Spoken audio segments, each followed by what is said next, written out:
شالوم شالوم بيتسب እግዚአብሔር አምላኽ ኣንሓኹም ሰላሕ ኣዲነ ሎሚ ነዚ መዓልቲ ዝኸውን ናይ ህይወት ቃል ሒዝና መፂና ኣለና ሎሚ ንካፈሎ ቃል ድማ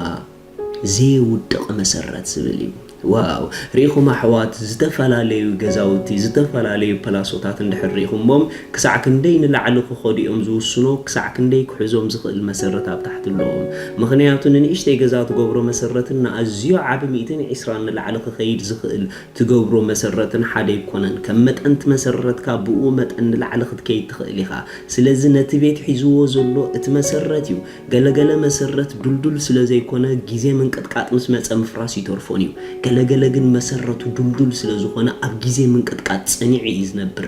ልክዕ ከምኡ ናይ ገለገለ ክርስቲያናት ህይወት ኣብ ግዜ ንፋስ ዝፀንዕ እዩ ናይ ገለ ግን ኣብ ግዜ ንፋስ ዝወድቕ እዩ ንምንታይ ተተባሃለ ክትወድቕ ዲኻ ክትወድቕን ዝውስኖ ናይቲ ኩሉ ትኸዶ ዘለኻ ኣካይዳ እንታይ ዓይነት መሰረት እንታይ ዓይነት ስርዓት እንታይ ዓይነት ኣካይዳ ትጥቀም ኣብ ህይወትካ ኣፕላይ ትገብሮም ኣካይዳስ ከመይ ዓይነት እዮም ናትካ ንቓል ኣምላኽ ተወኪልካ ትኸይድ ዘለኻ ሰብ ትኾንካ መሰረትካ ጽኑዕ እዩ መሰረትካ ፍትኸውሒ እዩ በተኣምር ኣይትነቓንቕን ኢኻ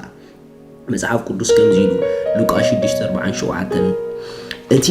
ናባይ ዝመጽእ ንቓለይ ሰሚዑ ዝገብሮ ዘበለ ሁሉ ንመን ከም ዝመስል ከርእየኩም ኢየሱስ ክልተ ነገር ነጊሩ ሓደ ናባይ ዝመጽእ ኢሉ ካልኣይ ከ ናባይ ምስ መጸ ንቓለይ ሰሚዑ ዝገብር ከ ኢሉ ሪኹም ብዙሓት ክርስቲያናት ናብኡ መጽኦም እዮም ግን ናብኡ ምስ መጹ ኣካይዶኦም ላይፎም ህይወቶም ናይ ቃል ኣምላኽ ፕሪንሲፕል ስርዓት ተኸቲሎም ኣይኮኑን ዝነብሩ ስለዚ መጽኦም እዮም ደኣ እምበር ከም ቃሉ ኣይኮኑን ዝኸዱ መጽኦም እዮም ደኣ እምበር ቃሉ መሰረት ገይሮም ኣይኮኑን ዝነብሩ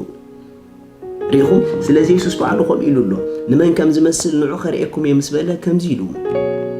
بيت كسرح كله أعميق وزخعته مسرتون أبكو حز سرته سبعي إيو زمسل دمسا سوحج مسمت توحج نتبيت دفئ أبكو حيس لازي تسرت خاسي من نقنا قصانا رأي حوار اتهم كله زقبرو ونقرات قال أملاخ مسرت جيروم زقبرو سبات نسوم كم بيتهم أعميقهم زخحتو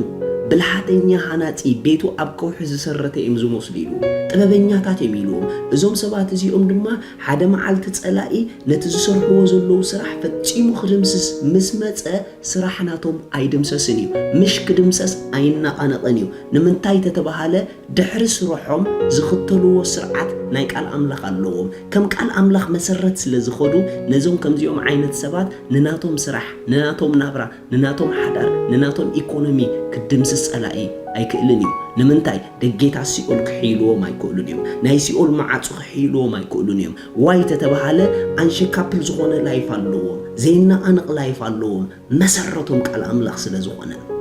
ምኽንያቱ ተኣኪት መዓልትና ብህይወትና ብዝተፈላለየ መንገዲ ምምፃእ ኣይተርፋን እዩ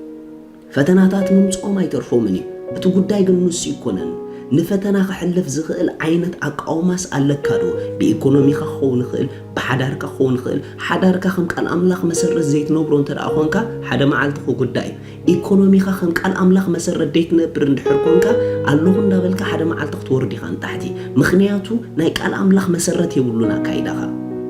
መጽሐፍ ከምዚ ኢሉ ኤፌሶን 6:13 ስለዚ በታእኪት መዓልቲ ምቋም ምእንቲ ክትክእዱ ኩሉ ምስ ኣስለጥኩም እንደው ክትብሉ በዘሎ ኣጽዋር ኣምላኽ ኣልዕሉ ተኣኪት መዓልቲ ምስ መጸስ ሓደ ክትቃወሙ ካልኣይከ ንኹሉ ሲዒርኩም ኣስሊጥኩም ስደው ክትብሉሲ በዘሎ ኣጽዋር ኣምላኽ ልቦስ ኢሉ በታእኪት መዓልቲ ደው ዘብሎም ንናትካ ነገራት እንተደኣ بدحرنات كنجر مسرت نايك على أملاخ اللغينيو نابنت كوكم إيكونوميكم من دحريلنا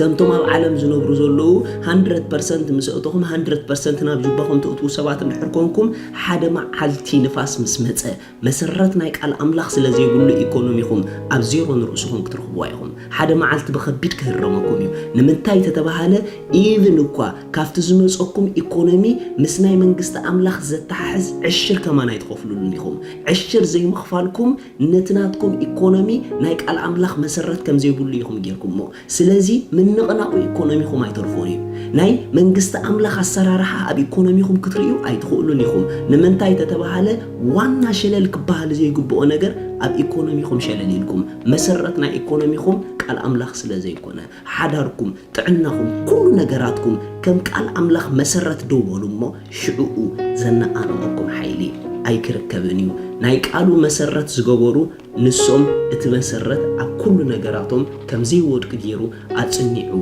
ይሕዞም እዩ ቃል ኣምላኽ ሓቂ እዩ እመንዎ ነቲ ቃል ኣብ ኩሉ ነገራትኩም ድማ ነቲ ቃል ተጠቀሙሉ ሓደ መዓልቲ ውጽኢት ክትርእይዎ ኢኹም ንስኹም ብሉጻትን ክቡራትን ኢኹም ሻሎም